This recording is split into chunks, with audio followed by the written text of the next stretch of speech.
It's so great to be here with all of you. We thank God for all of you. I'm Dr. Xavier Prelo, and I bring you greetings from Louisville Presbyterian Theological Seminary in the Department of Black Church Studies. We're so delighted that all of you have joined us in person and online for what we anticipate to be a transformative conversation at the intersection of faith and action. So again, welcome to Louisville Seminary, and welcome to this week's Black Church Studies Consultation. The theme for this year's Black Church Studies Consultation is Call and Response, the Black Church at the Intersection of Faith and Action. This evening is our annual Edwards Lecture that has historically in the past few years been coupled in time and theme with our Black Church Studies Consultation. We're so grateful that alumni and faculty and students think about legacy. So tonight, before we welcome Dr. AnneMarie Mingo, our 2025 Edwards Lecture, I'd like to share a little bit about the legacy of the Edwards Lecture. The Edwards Peacemaking Lectureship honors Dr. George Edwards and his wife, Jean. Dr. Edwards, an alum of Louisville Seminary, class of 51, also served the seminary for 27 years as a professor of New Testament. Dr. Edwards died on June 2nd, 2010. Together, Dr. and Mrs. Edwards shared a ministry that was active, and the key word there is active, in Christian efforts for peace and social justice. Established in 1986, the Edwards Peacemaking Lectureship Endowment supports a visiting lecturer to teach a special course or program to support the ongoing discussion of justice in continuing education or lay education. Traditionally, the Edwards Peacemaking Lectureship has been coupled again in time and theme with the Black Church Studies Consultation because of our shared focus on peace and social justice. There have been a variety of Edwards lecturers over the years. Some of our recent themes included reimagining a post-COVID-19 Black church, lessons, opportunities, and possibilities. We've also had Edwards lectureships that have focused on the Black Roman Catholic tradition. Some of our speakers have included Dr. David Goatley, Dr. Louis Rogden, Reverend Dr. Teresa Fry Brown, and so many others. I'm so grateful that Louisville Seminary is a place where we can think about the intersection of faith and action. So this evening, it gives me great joy to welcome Reverend Dr. AnneMarie Mingo as our 2025 Edwards Lecturer. Let's welcome her. Amen. And before we welcome our President Andrew Palmerville, I'd like to thank all of you in person and online for your ongoing support of Louisville Seminary and our Black Church Studies program. Thank you all and welcome.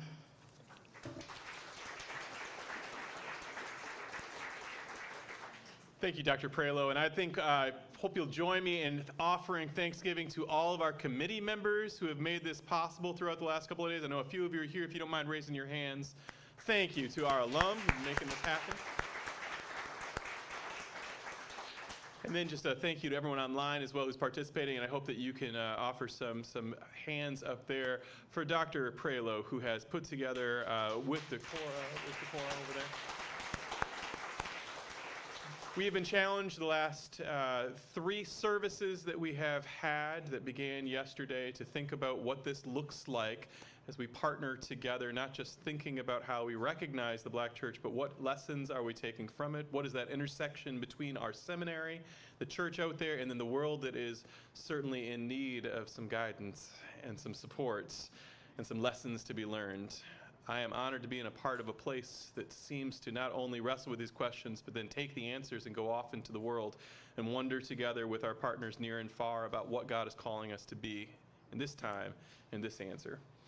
I'm delighted as well. Dr. Mingo is coming from Pittsburgh Theological Seminary. I happen to have a degree from Pittsburgh Theological Seminary, and I am delighted that you are here. And to all of our friends up in Pittsburgh and all of the other folks online from a number of seminaries who are joining us, thank you for being here tonight. Dr. Mingo, we are delighted that you are with us. Everyone, please again, why don't we welcome Dr. Mingo and offer our joy.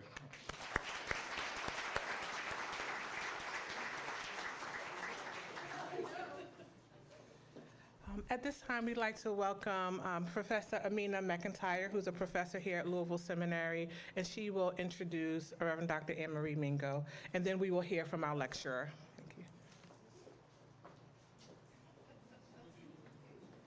Good evening.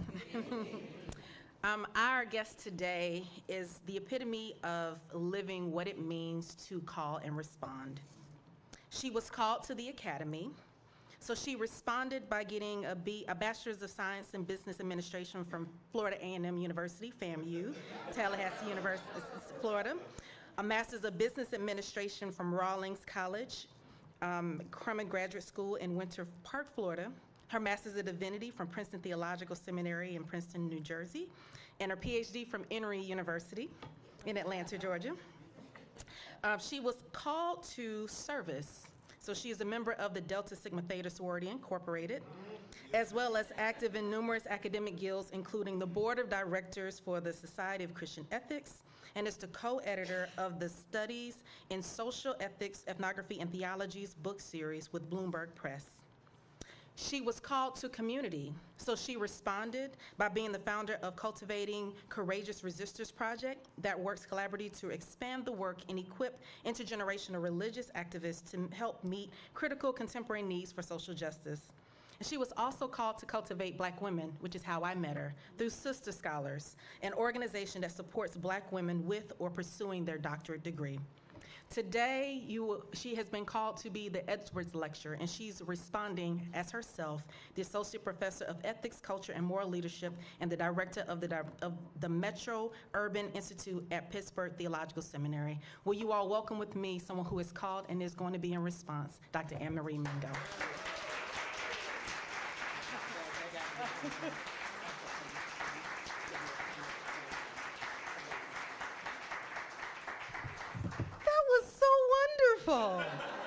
Thank you so much for that wonderful introduction, Amina, Dr. McIntyre, excuse me. Also, thank you, Dr. Prelo, and also thank you, President Palmerville, who we are very proud of, as one of our graduates from Pittsburgh Theological Seminary. I was trying to figure out what I was stepping on down here. Make sure nothing's gonna go off. It is indeed my privilege and honor to be able to join you today. This is my first time here at, that was sounding, are we okay? Yeah. Okay, I heard some rumbling. They told me if, you hear that? Yeah. How about I'll move my phone over here, but this is how I was gonna time myself. Take your time. Oh, no, I'm a Black Christian. You didn't say that part, but I am ordained. Your time might become a problem for some of y'all. No, okay, so I don't hear rumbling now. Is that good? Okay, great. So let me just go ahead and hop in because I don't have a lot of time, even though I'm being told to take my time. I've been making some adjustments in what I'm going to be saying tonight. The Spirit started moving, and at 4 o'clock, I started shifting what was on this. So some things are on the page, other things may not be. Some parts may correspond with the images that I have, other things I've pulled off. I want to also, though, if possible, leave some time for Q&A. At least a little bit, okay? So don't let me start going down too much of a run and then we don't have time for Q&A. But I also am giving you the heads up about that because I want you listening attentively so that you can ask questions that are about what we've been talking about. Okay, y'all got it. That was a good Black mama eye. Don't give me some random question that we're not talking about. I also want to do a heads up thank you to the tech folks. So thank you, Rebecca, for making sure that everything is going to go well. And y'all just pray that it all does go well. And I also want to thank friends and colleagues who are in the room. Y'all just wink, just in case I don't do that well, no one will know that you're here just with me. Just wink. All right, so can I get a witness? Cultivating the courage of moral leadership. When I often ask people to describe the starting and the ending points of the U.S. civil rights movement, it takes a while. I literally just did this earlier today. I did a virtual lecture with Boston College, and I'm working with the students. When would we start it? It takes a while, but we often will start it at what? 1954. Why? Brown versus Board of Education of Topeka, Kansas decision, right, for the U.S. Supreme Court. And we normally will take it to where? 1968, right? The assassination of King on April 4th and the signing of the Civil Rights Act April 11th, 1968, so a week later. But I often, and if that's not the starting point, some people will do the starting point in December of 1955. Why? Rosa Parks, right? Normally if I'm asking, who do y'all know from the Civil Rights Movement, I get Martin Luther, the King, and Rosa Parks, right? And so we know Rosa Parks as a result of the Montgomery bus boycott, which starts out as a one-day boycott. So for those of you who are about to do a one-day disengagement tomorrow, do not despise small beginnings. Started as a one-day boycott and became 381 days. Many people will maybe lift that up as the start. So December 1955. But I actually like to start, oh, I didn't practice this. What am I doing? This direction. Point in this direction. And hold on. Okay. I'm pointing and pushing. Okay, well, I actually normally start, okay, great. I forgot, that was like my title. I put y'all's names and everything on there. I wanted to be able to show that. Oh, see, that's what happens when I was pushing too much. Okay, all right, but I actually normally start a few months before that, December. I start in late August of 1955. And I start there because of the boldness of a Black woman.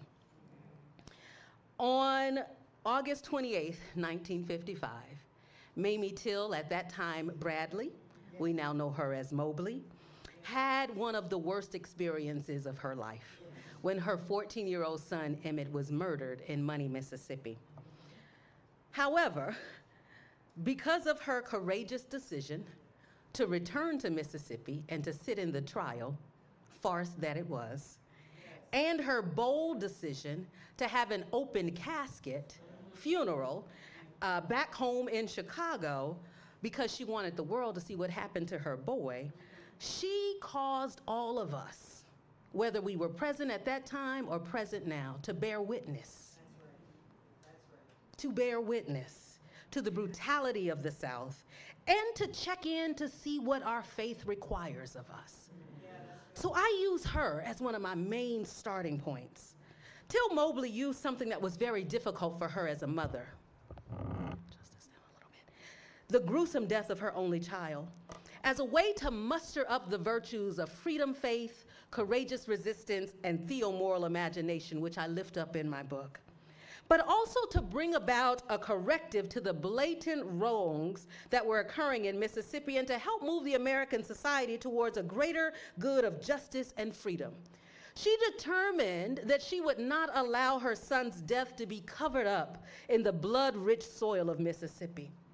She demanded to take her son's body back to Chicago to be buried there. They tried to quickly bury him in Mississippi and cover it up. While making the plans for her son's funeral and referring to the public viewing of her son's brutalized body, Till Mobley told Mr. A.A. Rayner Sr., who was the funeral director there in Chicago, she says, quote, "I would like as many people to walk in here and see this thing as want to come. As long as we cover these things up, they are going to keep on happening. I'm pulling the lid off this one. My personal feelings don't matter. It's those other boys and girls out there that we're going to have to look out for. And the more people that walk by Emmett and look at what happened to this 14-year-old boy, the more people will be interested in what's happening to their children." A part of the reason that she begins to talk about these other boys and girls is that as they were trying to find his body and they're drudging the river, they find other bodies. Right? They identify her son because of the ring that's on his finger. Body was so badly mutilated, but other bodies were being found. So she's not just saying this all willy-nilly. She's concerned about other people's children and saying that I'm going to make this choice to make this visible so others can bear witness. Courageously resisting the request of the funeral director to fix him up, which would have tempered the heartbreaking image of viewers, she proclaimed, "No, I want the world to see what happened to my boy." By the end of the wake and funeral at Robert's Temple Church of God in Christ in Chicago, and in the days that followed before the actual interment of the body, it's reported that some 600,000 people walked by the mutilated body of Emmett Till. Instead of sitting silently like many had done before her, Mamie Till Mobley drew on her faith and courageously went on a national tour sponsored by the NAACP, where she described the horrific accounts of her son's murder only 2 months after the tragedy. During a speech that she delivered at Bethel AME Church in Baltimore, Maryland on October 29th, 1955, remember he's murdered when? August 28th, 1955. By October 29th, she's on a national tour speaking about her son's death. She says, quote, "I have invested a son in freedom, and I'm determined that his death isn't in vain," end quote. Since the cost had been so great, she wanted to make sure that others would benefit in ways that her pain could help mothers to not face that same agony in the future. The theology that she lived reflects a complicated notion of faith that shaped her action. Her anguished questions for God were met with a response that helped her to find purpose in the midst of her pain. Now, these are her words. This is her theology. Might not align with all of ours, but this is where she was. She said, "When I was talking to God and pleading with him and asking, 'Why did you let it be my boy?' it was as if he spoke to me and said, 'Without the shedding of innocent blood, no cause is won.' And I turned around then and thanked God that he felt I was worthy to have a son that was worthy to die for such a worthy cause." Now, this notion of sacrifice is problematic at best, and certainly not without critique, yet this religious theme, which has historically provided a particular and peculiar form of comfort and understanding for many who have been oppressed, makes sense for her in her time.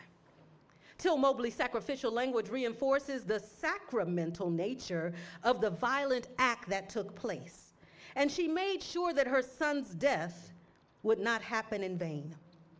Now, while living out her belief, she found comfort in her communication with God, who was present with her in life and provided direct revelation through prayer.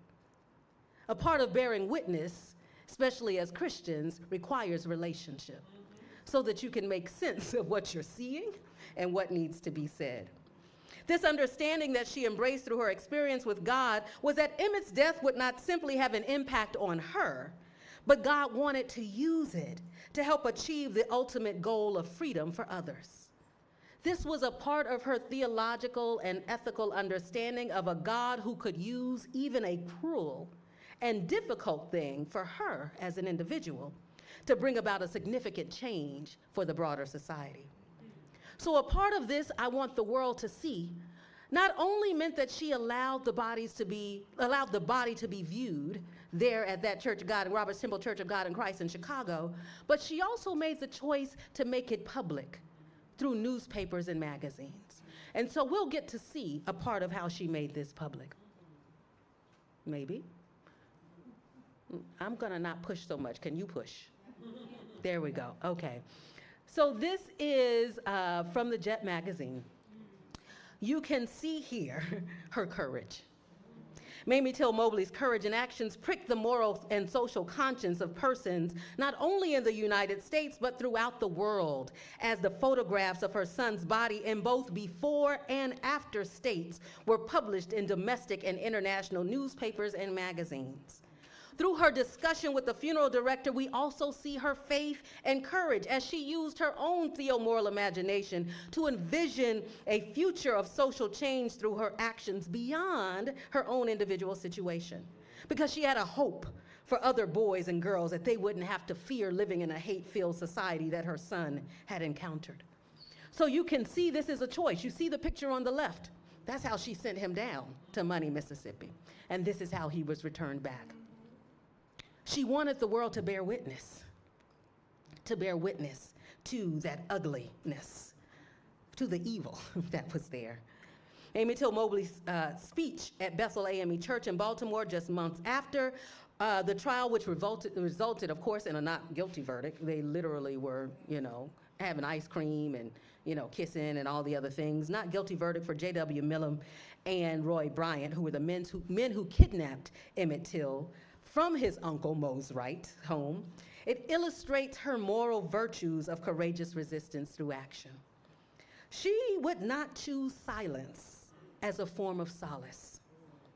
To make the world that she imagined possible, she strategically used opportunities to draw attention to the vitriolic hate that killed her son and sought to further malign her as she stood up and spoke out. They started talking about, well, maybe she did it for the insurance money. That's what they said. Maybe she killed him herself for the insurance money. All kinds of things. While speaking at that rally in Baltimore, she reflects on how reading the hate mail that she received from white people in Mississippi prompted her to continue to have the courage to resist. She says that the letters gave her, quote, a determination to stand up and fight that much harder. She went on to say, quote, I do realize that those people are going to have to be taught. As long as they exist and as long as their minds stay dirty, we're going to have a little harder time progressing and advancing. I also know that if I'm upsetting just one of them, then I feel I'm doing a pretty good job, end quote. So months before the public stance by Rosa Parks on December 1st, 1955, these actions by Mamie Till Mobley ultimately sought the transformation of moral consciousness and just actions, which become a critical part of the stimulus for what we know as the civil rights movement. Parks noted that she actually thought of Emmett Till as she remained in her seat that day. She had been trained at Highlander Folk Center. She had been active in the NAACP for years. She was the adult advisor for the youth council of the NAACP there in Montgomery. She had been doing investigative reporting around women's sexual assault in Alabama. She wasn't just some tired old woman, okay? She was a committed activist who on that day says that she thought about Emmett Till and remained in her seat. You don't get to think about an Emmett Till without the courage of a Mamie Till Mobley, who wanted the world to see what happened to her boy. A part of what I am hoping that by the end of this we can do is to not turn away from the painfulness, but to bear witness to the evil so that we can make some changes in our own actions and allow our faith to push us forward. Mamie Till Mobley not only made this type of a statement, but actually just a couple days after her son is murdered, she decides that she is going to galvanize the public outcry. And so she directly petitioned President Dwight Eisenhower in a telegram that was sent and received by the White House. I pushed it and it went, yes. By the White House on September 2nd, 1955, in an effort to bring the morals of the nation into question in the face of the tragedy that she endured. This telegram reads, I am the mother of Emmett Lewis, and it says still, somebody else was typing the telegram. And I am pleading that you personally see that justice is meted out on all persons involved in the beastly lynching of my son in Money, Mississippi. Awaiting a direct reply from you, Mamie E. Bradley. This is what she sent to the president. He's murdered when? August 28th, 1955. Can y'all see this date? September 2nd. She acts. She acts. She's not silent. She makes these bold and courageous, though painful steps to make sure that others would not have to endure this. She leveraged the media attention that had been brought to her in the wake of her son's murder, and she decided to try to help make sure that others would not have to have this same type of impact for them. She told people who were gathered in Baltimore, without the newspapers and the press news agencies, there never would have been a trial in Mississippi. They were trying to rush it so that there would not have even been a trial. That was forced on them. She says, quote, it was bitter gall in their mouths. Through the effective use of media, which became one of her pulpits, Till Mobley's decision to let the world see what they had done to her boy sparked global outrage. And as a result, in addition to this telegram that she sent to President Eisenhower, his office received approximately 3,000 letters, wires, and cards related to the murder of Emmett Till. and over 11,000 signatures on a petition to force action. She wanted the world to see. And when they saw, they got behind her and acted. When we see stuff, let's get behind people and act, okay? Mamie Till Mobley was a Black churchwoman whose belief in God allowed this tragedy, belief that God allowed this tragedy to happen to her for a greater cause propelled her to use her son's murder in the face of the horror that Blacks were encountering daily in the South. This courageous decision put the nation on notice that the mistreatment of Black people was no longer going to remain hidden under the steel-lined curtain of the South. She knew that radical change was needed, and she wanted to make sure that that curtain got pulled back so that other forms of protest at local and national levels could be understood in a different light, to dismantle the hate and help build up the momentum of this burgeoning movement. Because if we go back to the original, 1954 starting, there were some actions, right? We had a lot going on in the schools, but she said, we got to see some of this other stuff too. Newspapers' reports inspired a sense of activism and respect throughout the nation, and Mamie Till Mobley's bold decision to publicize these raw images of her 14-year-old son in the Jet magazine sparked something in many other teenagers. So in my work, I've interviewed many, about 50 or so women who signed up to talk with me, and they said that they were actively involved in the civil rights movement. Most of them had been inspired by Emmett Till because they saw the newspapers, they saw the magazines, and they looked and said, he looks like me, looks like my age. And that was the catalyst for them to become active later. Her actions helped to cultivate the courage in others even when she didn't realize she was reaching some of them. Okay, this is what happens when I don't have my thing up here. I don't know how I'm doing in time, but we're gonna, okay, but I got a lot on my page. Okay, in 1960, while a student at Spelman College in Atlanta, Georgia, and this is actually a picture in Tallahassee, Florida, not Atlanta. But these are some students from Florida Agricultural and Mechanical University, which sits on the highest of 7 hills in Tallahassee, Florida. These are some of those students who are protesting. There's one of my Rattler sisters in the back there. But in 1960, while a student at Spelman College in Atlanta, Georgia, Eleanor Tate Magabani was the president of the Young Women's Christian Association, or the YWCA, in her area. As a part of this organization, she and others regularly attended various churches for worship as they studied religion. She recalls one encounter one Sunday morning at a white church in Atlanta, not far from the AU Center. Now, the AU Center is where a number of historically Black colleges and universities are all right in one area. Some of y'all are nodding your heads, right? So you know Spelman is right there. You know Morehouse is right there. You know, at that time it was Clark and then Atlanta University. It later became Clark CAU, and Morris Brown, as well as the ITC, right? All of them are right there. She and her colleagues were able to walk to this church, just trying to give you some proximity. She goes there, and I tell this story in the book, and she describes it this way. Okay, good. One weekend, we decided we would visit a church in the West End. All of the churches in the West End were what you would call traditionally white churches. And I don't even know whether that church is there now, but I remember we went in the church and the man said we couldn't go in. And I'm saying, you know, we've really come to worship. And the man said, well, you can't come in here. And one of the things I remembered about that was I said, what are you going to do when you get to heaven? Are you going to, in fact, segregate people there? He said, if I'm there and I can, I will. It's a lot of ifs, but okay. He said, let me get back to what she said though. Okay. He said, I will be up there at the gates and I will make sure. And that struck me. And it was really very hurtful. You know, that one could, on the one hand, believe in the Lord, one believed in Jesus Christ, and on the other hand, that you would live and die to be a segregationist. And I guess that was the determination that subsequent weeks following, when we were planning the sit-in, that there was really no turning back. I was more and more committed to doing that. Now, she was a college student at this time, native of New York, with Caribbean roots, not accustomed to this. She walks into a space, a white religious space. And this was her response, or this is what was given to her. And then you see how she began to respond.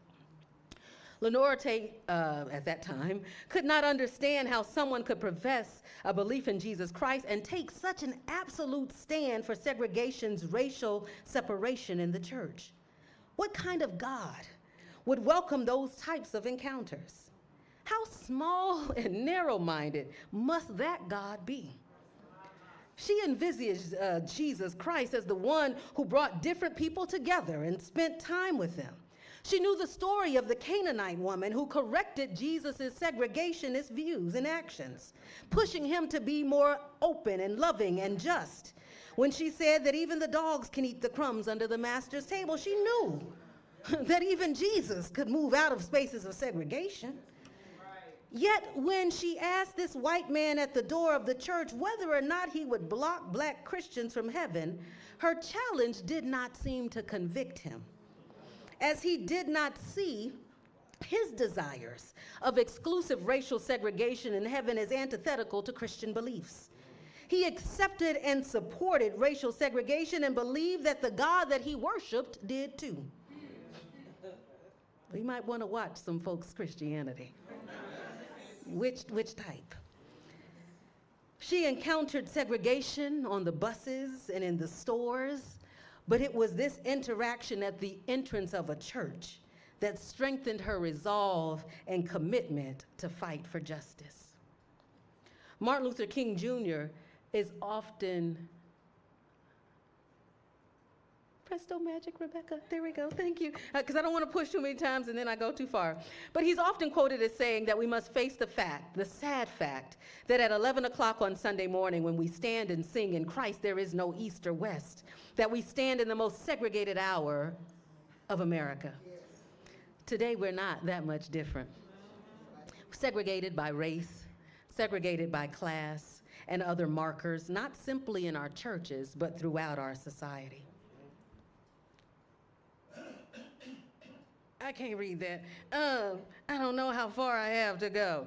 Let me bring in one of the pieces here. So we've got just a few books left, but in Have You Got Good Religion, Black Women's Faith, Courage, and Moral Leadership, I lift up 3 virtues, the first of which is freedom faith. And so I want to bring this in now as a part of what we had a number of women anchoring in with. And so Prathia Lynn Hall, who was native of Philadelphia, any Philly folks? I'm too deep in the South. I mean, other than Leslie, of course, Dr. Callahan. So she was active there, daughter of a preacher, amazing preacher herself. She is the one that Martin Luther King Jr. says, if there's anybody I don't want to run up in the pulpit behind, it's Prathia Hall, because she was going to leave it on fire. We also know that that's where he gets his I Have a Dream from, hearing her pray. But as she was spending time in Albany, Georgia, Southwest Georgia, she's spending time with the people and she takes this from them. The language that she uses as freedom faith, that I use as one of the virtues. The local people had wisdom of the ages. They had lived in this system of brutal racial injustice all of their lives and for their generations past. How had they done that? They had done that because each generation had passed on to the next generation this thing I call freedom faith. This sense that I'm not an N-word, I'm not a gal, I'm not a boy, I'm God's child. And as God's child, that means that I am everything that I'm supposed to be. It may cost my job, it may cost my life, but I want to be free and I want my children to be free. So I'm going down to the courthouse and I'm going to sign my name. And I'm going to trust God to take me there, and I'm going to trust God to bring me back. That's courage, that's faith, that's freedom faith. So as these collegiate students like a Lenora Tate, who was there again active in Spelman and then became very active with SNCC and with CORE, they are encountering folks who've already been living in this. How had they been living and being able to make it from day to day? They were tapping into what she calls freedom faith. This belief that God was going to take them there and bring them back. The going down to the courthouse was not just I'm just going to go down and see. They were trying to register to vote, which meant that the retaliation could be your house bombed, your job taken, your family evicted, your insurance called immediately, just to try to register. But they would trust God to take them there and to bring them back. So the Black church has always played a very strong role in what we are doing. Since the beginning, socio-religious activism has been a part of the core reason. Has been a part of the core reason for the existence of the Black church. Socio-religious activism reflects a belief that religious practitioners have social responsibilities to act in ways that reflect and reinforce the love and justice that is modeled by God. For many of the movement participants that I interviewed, the religious aspects of their activism is at the core of their very being. Whether or not they were showing up in church every Sunday, it was a part of who they were. The fight for freedom and justice through this socio-religious activism was central to the civil rights movement at that time. From the use of churches as the primary location for weekly mass meetings, to the reappropriation of religious songs into movement songs, and the generous sprinkling of well-known scriptures into speeches designed to motivate action, religion permeated and undergirded the civil rights movement. The Black church was a place for dignity, a place for self-determination, and it plays this very unique role in Black freedom struggles. Migration shifted geographical locations, but the deep faith kept people connected. So some of the women that I interviewed were in Harlem. Some of the women that I interviewed were Atlanta. Some of them had been active in North Carolina, Alabama, and other places, but their faith kept them anchored together. So from the Midwest to Mound Bayou to Macon to Mississippi, they stayed close to their roots. This is an example of a flyer. They were not making the fancy ones on Canva, but this handwritten flyer describes a mass meeting. So it says here, mass meeting tonight, Brown Chapel AME. The price of murder has gone up. Mass meeting. The Black church provided a vehicle for public protest, proclamation, and private strategy development and survival. Our Black churches today still have a role to play. Everything don't need to be on social media. Some things need to be in the hush harbor of the church, where we plan and strategize and then go out and act. Okay, some of these parts are not on the paper, but it's what we're getting anyway. Spirit is moving. So this is another example of one of the mass meetings that would have been taking places in churches. The Black churches were some of the only large places that we had. And yet every Black church was not a part of it. Don't let anybody fool you. I've never seen numbers more than 20%. Some cities, they say that it was as low as 10%. So if you don't see everybody participating, it's okay. Work with those who want to be worked with. Don't get caught up. Any type of movement strategy work will always tell you 80-20 anyway. 20% of the people are doing 80% of the work. That's data, it's real. And so we see here a whole lot of women in that church. And so the core of my work is to try to figure out, well, who are they? Why do we only know Rosa Parks by name? Who are these other women who are risking it on a day-to-day basis? They're not working for NAACP or CORE or any of the organizations. They are putting it at risk, really on the line. They were doing courageous resistance. Did I push? Okay. Women, right? Okay. This is one of the women that I will briefly try to share something with, because again, I'm not sure on my time. This is Rose Davis Schofield, the one looking up. So I write about her in the book. She was a native of Elizabeth, New Jersey. And, so she's protesting there, connected to the NAACP there, and also her church, Mount Teman AME Church in Elizabeth, New Jersey, where her pastor, Reverend Watts, told them that God's gonna do some stuff, but we gotta do some stuff too. And so she believed him. As she described things to me, she said, well, Reverend Watts said, and we believed him. So they went out. They would have mass meetings there at her church, but then they went out. As I was doing my interview with her, she currently lives in Atlanta, and we're sitting in the basement of Big Bethel AME Church in Atlanta, down in the 4th Ward area, seeing some heads nodding. And so she says, oh yeah, it's a picture of me somewhere. I don't know, we were sitting in the street, we chained ourselves together, and we all got arrested. I'm like, ma'am, slow down. What? So I the researcher that I am, went to Elizabeth, New Jersey in the public library and went through all of the microfilm till I found it. And as I was going through it, I kept seeing these names, a few names, but one name kept standing out to me. And so I called my parents and I said, did Mr. Kennedy ever live in New Jersey? I kept seeing this name, Francis Kennedy.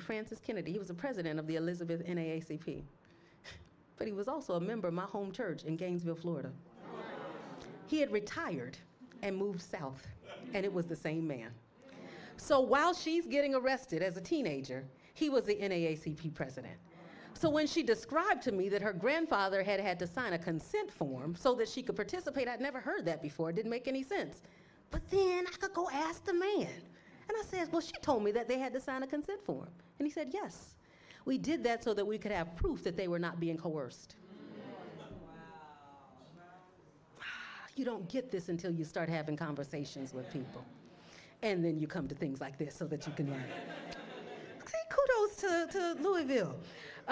So in this instance, she gets arrested. They really have chained themselves up. And her grandfather has to walk from place to place because they didn't have a car to find her at the jail. He gets her out, and then shortly thereafter, he finds out that there's going to be this march on Washington for jobs and freedom. And he says, I think my granddaughter should go. Her mother wasn't really in her life. She was being raised by her great-grandmother and great-aunt, and they were like, absolutely not, she should not go. And he says, I think she should go. She describes it this way. She says, I was 16, and my aunt said, no, I couldn't go. They would never let me go anywhere. And then my grandfather happened to say, I think she should go. And I think it would be a good experience. And they said, well, she's 16. She'll be down there by herself. Somehow, my grandfather dug up the money, and I wound up on the bus, and he knew these people because it was going from some bar that had gotten up a busload of people, and they told him, we'll look out for her. True story. She did not have the support in her activism from her mother or her great-grandmother or her aunt, but her grandfather. Go with who's going to support you. Don't get caught up. The grandfather believed in the passion for justice and freedom, and he provided the critical support that was necessary for her to live out her purpose. She was willing to bear witness to the faith that her pastor, Reverend Watts, talked about. Can I get a witness today?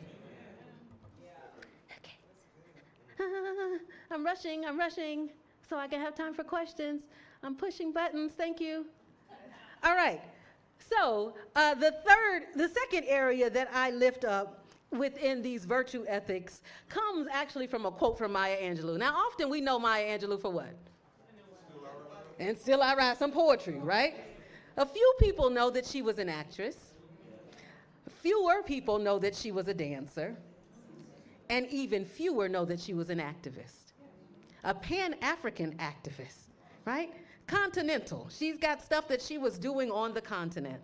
One of the things, she was actually one of the leaders of the SCLC, the Southern Christian Leadership Council's New York office, as King is even being killed.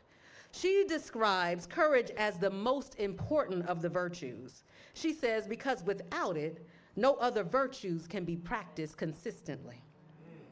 She describes courage in this way. She says, I realize that one isn't born with courage. One develops it. And you develop it by doing small, courageous things. In the same way that one wouldn't set out to pick up a 100-pound bag of rice, if that was one's aim, the person would be advised to pick up a 5-pound, and then a 10-pound, and then a 20-pound, and so forth, until one builds up enough muscle to actually pick up 100 pounds. And that's the same way with courage. You develop courage by doing courageous things. Small things, but things that cost you some exertion. Mental and, I suppose, spiritual exertion. That's Maya Angelou. When we think about the cultivation of courage today, it's in the small actions, not always the big ones that are being captured by media. It's in the commitment to say, well, I'm going to go over there anyway. I'm going to reach out to that person anyway. I'm going to write that congressperson anyway. the small things. Courage gets revealed in actions. Courage is different from confidence, because courage is associated with a potential risk or potential cost. When activists in the movement saying we shall overcome, they also added in, we are not afraid. Not because fear wasn't warranted, but that they were going to tap into a part of their faith that gave them enough courage to show up anyway.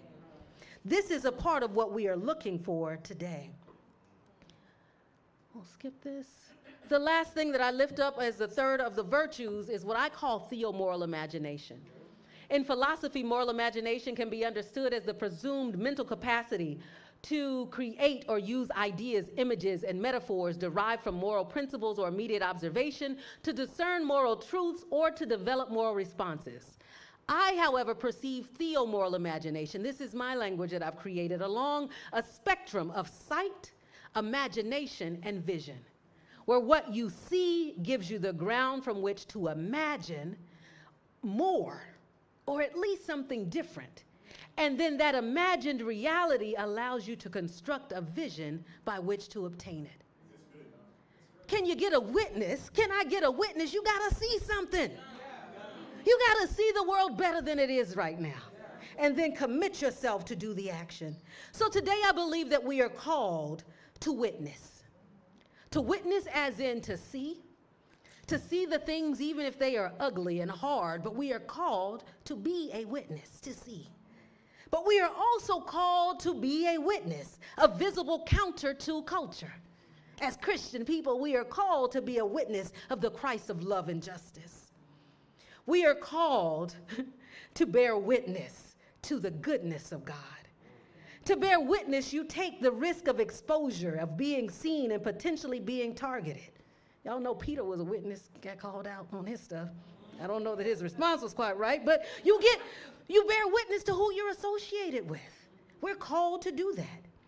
To bear witness, we are to not put our head in the sand and hope that the pain and the evil is going to pass us by. Today, we are called to be a witness. So I just wonder, can I get a witness who will call a thing without trying to make people feel more comfortable as this nation fights its way in one of its lowest points of existence? I have to say one of, because to be clear, we've had a lot of low points. From, coming in and stealing other people's land and acting like they weren't there, and then bringing diseases to kill them because we still want to act like they aren't there, to enslaving other people and bringing them across and acting like they aren't human, and to ostracizing other people and their descendants and putting people, we got a lot of low points. Encampments, we had a lot of low points. But as we make our way through this one, we have to be able to speak with the conviction that God gives us, that we are to call things out when we see them, and to do the work, no matter how hard it seems, to make our world better. So can I get a witness who's willing to do that? Can I get a witness who will speak up in their families and take the risk of being called, well, you know that one over there, but will spark the thoughts in them that will lead to critical engagement in the face of surface level things? Can I get a witness who will stand with others who feel like they're standing alone? Isaiah 6:8 has this word. Then I heard a voice, the voice of the Lord saying, whom shall I send and who will go for us? The response of that call of the witness is, here am I, send me. Thank you very much.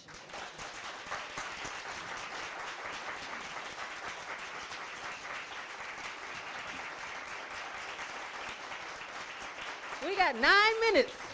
Woo! 9 whole minutes for questions. Yes. Oh, wait. We've got people who are watching online. For those of you who are online, I don't know if they have a way to communicate with us, but if so, Rebecca will tell me whatever question there is. If you can utilize the mic, then they can also hear. Emmett Till is still witnessing. Yes. A replica of his body in the casket is at the African American Museum in Washington, D.C. Yes. And it's very moving. I never made it through the whole museum, but what I went through, was Yes. amazing. Yes. And so she's talking about the casket that is there. They sometimes have it on display and other times don't, because they do some restoration for it. But when it is on display, as you're walking to that room, you'll see on the wall that quote about Rosa Parks saying, "I thought about Emmett Till and maintained my seat," right? So we see how it's all connected. Yes, we've got two there in the back. We'll wait till the mic gets there so that the people online can hear us. As I was listening and looking at the image, I wondered, did Mamie Till Mobley, Bradley Mobley, did she ever talk about what it's like to keep running into that image everywhere? Yeah, I don't have anything about it, but I do some writing around the same sort of practice that Sabrina Fulton did with Trayvon, right? Of how she kept the image of this is who I sent out into the world, and then this is who you all have given me back. She made a similar choice to make very public the face of her son. She also made this is Sabrina Fulton, Trayvon Martin's mother. He would have just had a birthday yesterday or day before, right? She also did some speeches with NAACP, almost in the same circuit that Mamie Till Mobley did. And so she creates a model for not only making the choice to show, but to also put the comparison up. What Mamie Till Mobley does gets modeled later. So I haven't found anything of her talking about every time that I see the image, but she was very intentional about making sure that she still talked about it. So in her very last speeches, which we do have video of, she's still doing this work of justice. She's still talking about it, because I use that speech in my class. Thank you. The person next to you also had a question. In regards to your conclusion from Isaiah 6:8, among those who are saying, "Here am I, send me," could you give a few specific examples of places and points of connection that you believe the Lord is sending people to? Oh, I have no Right idea. God is speaking to your heart, sir. And wherever that is, just go. That's a part of what I truly believe, right? It doesn't have to be the big place that everybody else is going. Your impact, which is why I said, can I get a witness who will speak in their families? You can speak to somebody I'd never be welcome to speak to. You've got a level of trust and knowledge of conditions that I have no idea about. We need you to go there, whether somebody sees you or not, right? And that's the bigger part of the work that I'm trying to do. I talk and I work with everyday women. I call them everyday women, not the big no names, not the ones who are the leaders of the things that already have books written about them, but the ones who without them, we wouldn't have the movement or the change that we have. We all have a role to play. Actually, the person sitting next to you is in the last chapter too. Reverend Dr. Leslie Don Callahan is a part of our current movement leaders. As I look at the movement for Black Lives and her activist commitment and justice commitments, not only in her pulpit, but throughout her life and what she empowers her community to do. Dr. Mingo, we thank you for your presentation. A little bit of context before my question. I pastor in the West End with a lot of people who have participated in the Breonna Taylor protests. Yes. You're not from here, amen. Yeah, The Black Lives Matter movement. And I have people in my congregation who have felt like the resistance that they feel to their activism has caused them to take a back seat, to be tired. Yeah. My question to you, I'm wondering, out of the sisters that you have interviewed, what kind of insights do they have for us now about their post-activism in the face of backlash and the resistance of our activism? How can they help us? How can they help me? That's a wonderful question, and I have had some engagement with folks around that. There are a couple of things. There is a group of activists from the civil rights era who are still connected to activists in this current movement for Black Lives era. The Circle of Elders is one of many. And they actively engage with them and mentor them around some of the things that they did right and some of the things that they felt they could have done better. One of the areas is around rest. And so when we now have the language of rest as resistance, right? When we've got folks like Atricia Hersey with the NAP ministry, they are embracing that. But many of them actually did it during the civil rights movement. We just don't know about it. So you have folks that got so involved. Some folks will say, some of the people that I interviewed said, they just lost it. They stayed in for too long. That's their language. They stayed in for too long. We have people, even a Fannie Lou Hamer, who many folks know, who gets pulled out of Mississippi. She gets sent north and she gets sent to Africa. That was respite because people realized that she had stayed in for too long. One of the beauties of having that knowledge is that people do now realize that this is not about one person. One of the things that I love about the current movement for Black Lives is that they use language of leaderful. They are not leaderless. They don't want to have one single leader who can, be bought off, be killed off, or just lose it, right? They're leaderful, which means that somebody can step up when somebody steps back. It doesn't all have to stop. And activism looks different. Some days it may be the front line, some days it may be strategy.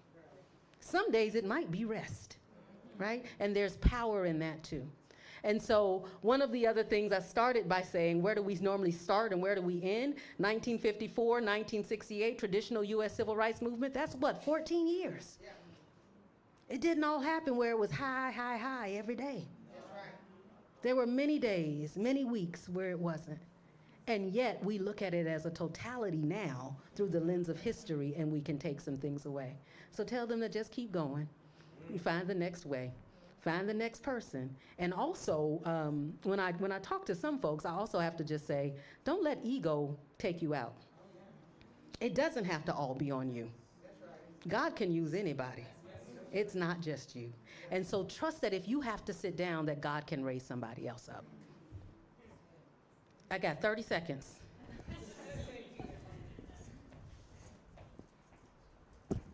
I was wondering. Wait, hold on. Nobody on this side had any kind of questions? I was wondering how your interviews with Black Churchwomen impacted your own leadership, especially like as a professor. That's a great question. So one of the things, I love old folks. Okay, how did my interviews with the women inspire or kind of shape my own leadership as a professor and just as a Black woman, I would assume? What's interesting is that old gets farther away each time that I'm doing something. When I'm like, I love old people. And I'll be like, them 90-year-olds, because 60 and 70 is no longer old. But I love the wisdom of folks who have lived long enough to be wise. And that's not always an age thing. It can be, though. And so I've always loved learning from folks. And the beauty that I found in doing these interviews is that almost all of them had never been spoken to before about their work. So they didn't see themselves as having done much. No one talked to them. No one looked to them. And they, because it felt like a small action, perhaps, didn't see it as big. I know you didn't ask this part of the question, but just let me give just a little second. So initially when I started doing some of the interviews, I was doing them as focus groups. And then I realized that it became a competition. They didn't think about it that way, but I could see it. And so it silenced some people. The people who had been arrested and in jail multiple times, they're talking, and then I watch people get silent.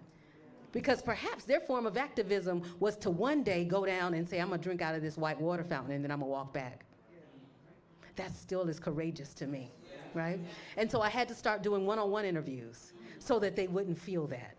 And I made sure that I was handwriting as they're telling me their stories. Because a lot of times they would say, well, I don't know if I've said anything that's gonna be helpful. And I'd be like, Miss Lucy, did you see all of this? Oh, okay. And then she'd keep talking, right? Because I validated her experience. I said that what you're sharing is valuable to me, and it will be valuable to others. And so that's a part of what has also shaped me in making sure that I can teach my students how to value those everyday experiences of people, to help them see themselves through what you see in them. That's really powerful and important. So hopefully that helps. Okay, I'm past my time. I can get the one more question over here is what you said? Okay. I got the finger nod. Now let's make it a great one. Oh, did we get anything online, Rebecca? Okay. Do we have anybody online? Am I talking to imaginary folks? Oh, okay. Hello, everyone.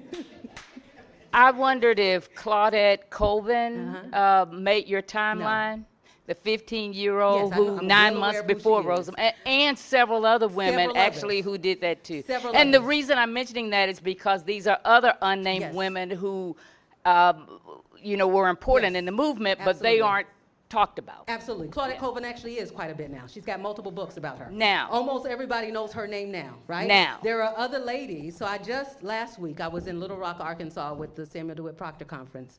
And as I presented there, I actually presented about Montgomery. And I presented about the Women's Political Council, which was active in Montgomery for about 9 years before Rosa Parks sits down, right? I showed the actual flyer that gets passed out saying we're going to do this one-day protest on December 5th, 1955, the day that Miss Rosa was going to court.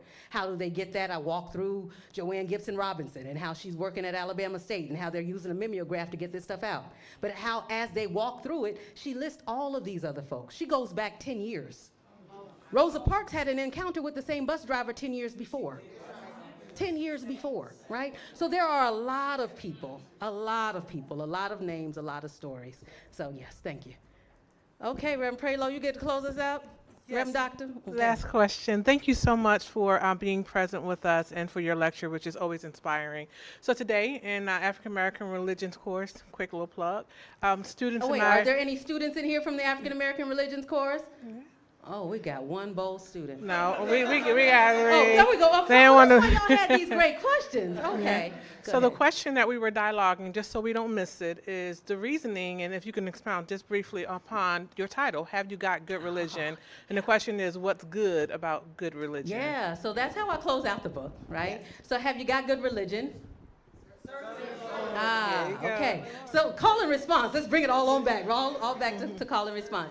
Within the Black church tradition, we generally would say, have you got good religion? Certainly, Lord. Have you got good, right? But for me as an ethicist, I'm concerned with the good. So it became a great title. I held it. I actually was going to have this as my dissertation title, and I pulled it off before I submitted because I knew I wanted it as the book title. But for me, it also is a reflective question. Because if religion can be good, it can also be bad. And it forces us to think about whether or not our religion is actually good. Is it pushing us closer to justice and love or not? This white Christian nationalist stuff, I'm going to say is not. Okay? And can we just stop saying Christian nationalist when we know we should put white in front of it? Call a thing a thing. Okay, call a thing a thing. So that's a part of why I did this as the title, but I also have within each of the chapters of the book, I use song titles. Songs are one of the key parts of the movement where women were taking place as leaders. Because very often, if you're singing something in a mass meeting, nobody's passing out the hymnal. Turn to page 479. Miss Lilybell called out in the back, whatever the verse was going to be. And Miss Esime called out the next verse. And in a call and response model, the congregation would push that forward. But in the language that they're calling out, in the lyrics that they're calling out, and we've got some recordings through the Smithsonian from actual mass meetings, and you can hear it happening. You also get to hear their theology in the lyrics that they lift up. So I use music throughout, not only as the title of the book, but to cover each of the chapters because it's so important for movement work. There's one of our activist persons, we won't say, well, actually I can say older, he was my dad's high school classmate, but Mr. Bernard Lafayette, who was very active in the Nashville area, says that you can't have a movement without music. And so movement is critical to the amassment of people and the motivation of people. So that's why we've got Have You Got Good Religion? Thank you for the question and thank you for your time.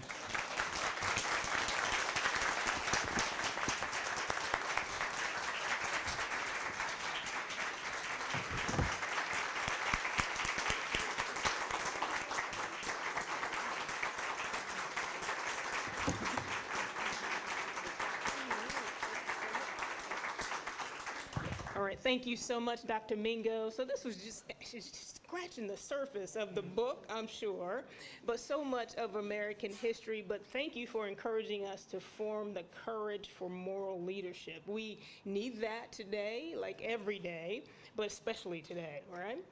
And so, and then as I was reflecting on some of what you were saying, it just reminds me that there's a reason people don't want us to know some of this history. Right? So they don't want us to form connections, to maybe learn lessons, to form some holy boldness that's needed to actually resist the powers that be. And so this also reminds me that we all need to remember that African American history is American history. That's right. And so I think it's history that should be taught in every school, but also in our churches, whether they're African American churches or Anglo-American churches or whatever it is. We all need to know that history, because there's something about having this kind of sweep or knowledge of our history that will help us not just understand what happened yesterday, but what is happening today. And if we have that knowledge, we may be able to make some connections and hopefully prevent some of those things from taking place yet again. So I thank you so much. You just sparked all kinds of thoughts in me, and I certainly appreciate that. So my hope is that we all take from this some lessons for today, that we, read the book, but also start digging into the history of African American people and realizing that there's some lessons that we can all take and learn and live by for our lives. So thank you so much. I really appreciate that.